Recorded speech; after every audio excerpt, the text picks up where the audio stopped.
Já alguma vez estiveste neste tipo de situação em que os teus peixes morrem do nada e tu nem sabes porquê? Se queres descobrir a razão pelo qual os teus peixes morrem do nada, bem, vais descobrir isso agora. A grande notícia que eu tenho para dar aqui é que na verdade essa coisa de os meus peixes morreram do nada, isso não existe.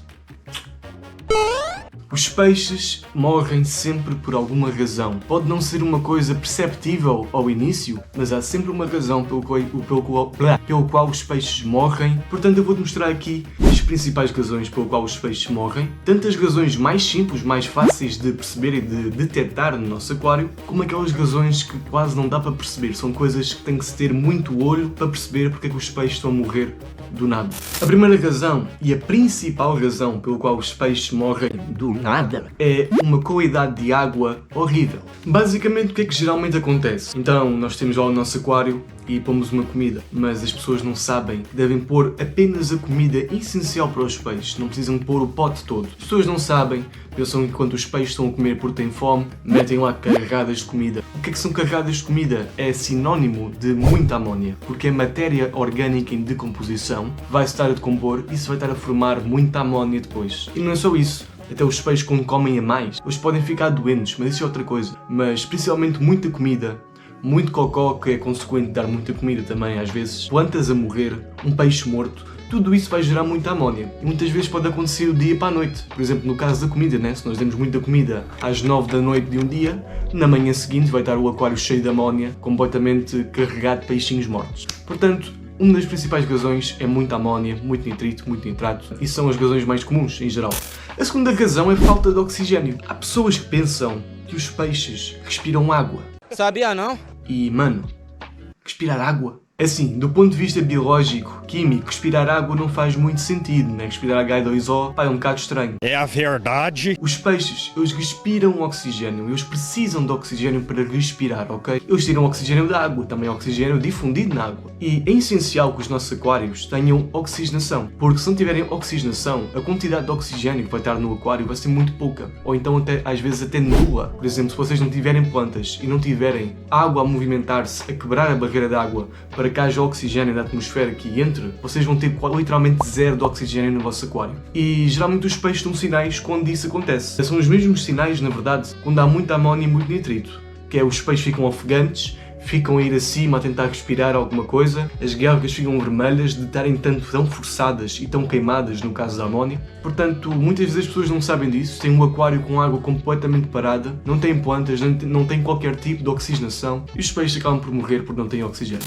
A terceira, oscilação de pH. E atenção, que agora temos que ver isto como deve ser. Há pessoas que pensam que o pH é só para ficar assim, ou seja, está a 7, não pode mexer mais. Se o pH mexe mais, oh meu Deus, vai morrer tudo. Também não é assim. Se formos a ver a natureza, o pH ele tem uma faixa, ok? Por exemplo, um peixe que vive em 7 não vive só em 7. Vive de 6.6, 6.7 se for preciso, até 7.2. Vai depender do peixe. Eu estou a dar um exemplo assim um bocado aleatório. Mas vocês estão a perceber o que eu estou a dizer. Portanto, há sempre uma faixa, mas a faixa geralmente não é muito abrangente. Depende dos peixes, mas geralmente não é. Geralmente é ali de 4, 5 diferenças na escala do pH. Por exemplo, como eu disse, um pH de 7 vai um pH de 6.6, 6.7 até 7.2, não passa muito mais disso. Agora, quando nós temos um aquário que tem oscilações grandes de pH, aí é um perigo. É verdade. Nós temos um pH de 7 e depois da TPA o aquário fica a um pH de 8.5. Isso é um perigo enorme, ok?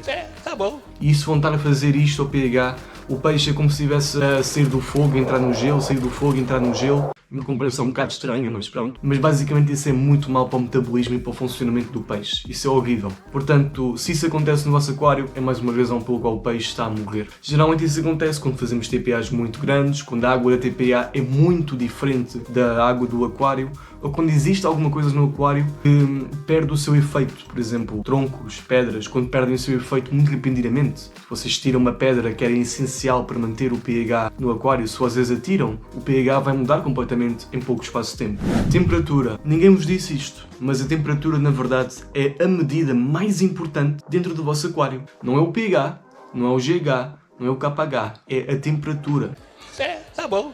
Há peixes, embora vivam naquela faixa de pH, já houve muitos casos de peixes que passaram de um pH totalmente diferente para o outro e viveram bem. Isso que produziram, e atenção, isto são casos muito específicos, mas viveram bem porquê? Por causa da temperatura. A temperatura permitiu que eles se adaptassem bem. Portanto, a temperatura, quando ela fica a oscilar, tal como o pH, é um problema, meu. Vocês vão ter íctio, vão ter ecsamita, vão ter montes de problemas por causa da temperatura. A temperatura é muito importante. Essa é a única medida que nunca pode variar. Se vocês têm o aquário a 28 graus, evitem ao máximo que aquilo varie mais de 1 grau para baixo ou para cima. Mesmo assim, 1 grau já é muito. A temperatura tem que estar bem fixa. E se vocês tencionam mudar a temperatura, tem que ser gradualmente. Mudar 0.6, 0.7, 1 grau no máximo por dia, muito devagarinho, até chegar à temperatura que vocês querem. Agora estar numa temperatura de 28...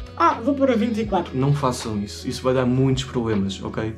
Tem que ser uma coisa gradual. Agora vou-te mostrar as razões mais incomuns, pelo menos as que eu consegui identificar, pelo qual os peixes morrem do nada. A primeira razão incomum é o GH. Ouviste bem, o GH. O GH não é só aquela coisinha para medir a dureza da água E para evitar umas alguinhas. O GH é muito importante para os peixes. Na verdade, pode ser até mais importante que o pH. O GH, no fundo, vai medir a quantidade de minerais na água, mas essencialmente a quantidade de minerais de cálcio e magnésio. O cálcio e o magnésio são super, hiper, mega importantes para a estruturação do esqueleto do peixe, dos músculos, dos órgãos, tal como nós, na verdade. Portanto, ele tem que ter ali tem que estar numa faixa adaptável para o peixe. Imaginem o seguinte, se o GH estiver muito alto, é como um humano, uma pessoa, né? Tivesse a comer uma pá de sal todos os dias. Isso não é bom, a pessoa não vai viver muito tempo assim. Já se o GH estiver muito baixo, é como a pessoa se estivesse a comer um grão de areia em termos de minerais por dia. Também não vai correr muito bem, também vai ter um déficit de nutrientes e de minerais enorme. Portanto, o GH, quando não é acertado ou adaptável para o peixe, vai fazer problemas graves. E o que geralmente acontece é o peixe não morre do nada, mas vai adoecendo, vai enfraquecendo, vai ficando corcunda, vai tendo problemas musculares, vai tendo problemas na reprodução, no crescimento, até que chega um dia em que morre do nada, porque aglomerou tantos problemas, não é? Tanto tempo aqueles problemas que ele já não aguenta mais e morre do nada. Outro fator também é o stress. O stress ele pode acontecer por várias razões. A principal razão geralmente é termos sempre aquele peixe, que é o peixe bully, que está sempre a bater nos outros, que é o peixe dominante. E se o aquário for muito pequeno, ou se os outros peixes forem muito pequenos, os peixes pequenos podem até chegar a morrer pelo stress, estar sempre a fugir, sempre a levar pancada. Eu já tive peixes que morreram por causa disso. Às vezes também a luz pode ser muito forte, a corrente da água pode ser muito forte. E isso tudo vai fazer com que o peixe fique muito estressado. E quando o peixe está estressado, ele fica aberto a doenças. Quando fica aberto a doenças, pode morrer. Ou vai morrer. Por fim, a última razão, e eu vou pôr aqui esta razão porque aconteceu com os meus peixes, infelizmente, é por engasgamento. Às vezes nós temos, um substrato se calhar que é muito grosso, tem grãos muito grossos, ou até a própria comida que nós demos é muito grossa e o peixe pode ficar engasgado. Quando o peixe fica engasgado, não há muito mais a fazer, ele vai acabar por não conseguir respirar nem comer e vai morrer. Portanto, isso também é uma coisa que tem que ser de atenção. Se nós temos peixes, ciclídeos, coridoras, plecos, que são peixes que estão sempre ali a mexer no substrato, a ver o que é que está ali no substrato, é importante que o substrato seja fino para que eles não fiquem engasgados. Porque se for muito grosso, eles podem ficar engasgados e depois é um problema enorme para tirar o substrato dali, ou a comida, e eles geralmente acabam por morrer. Esta parte aqui foi toda muito triste, os peixes morrem por causa destas razões, não é? Eu estive aqui a contar-vos. Então, e como é que eu posso evitar que isso aconteça? É uma coisa que simplesmente vai acontecer e não tenho escolha? Ou eu posso realmente prevenir? Sim, meu amigo, podes prevenir todas estas coisas que aconteçam a ti. A melhor maneira de prevenir é observação. Observação deve ser a coisa mais importante no aquarismo em geral. Se vocês querem ter um peixe saudável, observem-no. Se vocês querem ter um aquário saudável, observem-no. Só observando é que vocês vão ter noção do que é que está bem e do que é que está mal. E as outras maneiras também são muito simples. Tem a ver com fazer uma manutenção regular, medir os parâmetros de vez em quando, mas eu recomendo a quem não é muito experiente, eu também não sou muito experiente, eu confesso, mas já tenho alguma experiência, mas quem está a começar, pelo menos uma vez por semana vão medir os parâmetros, meçam as coisas, vejam as coisas bem, estudem os vossos peixes, estudem o vosso aquário, percebam bem as coisas, que é por fazerem isso que vocês vão evitar 90% dos vossos problemas. É verdade. Quer dizer, às vezes não. Antes de ir embora, por favor, subscreve e dá like e faz-me um favor, vê este vídeo que vai aparecer aqui algures ao meu lado ou assim. Fica bem e até à próxima.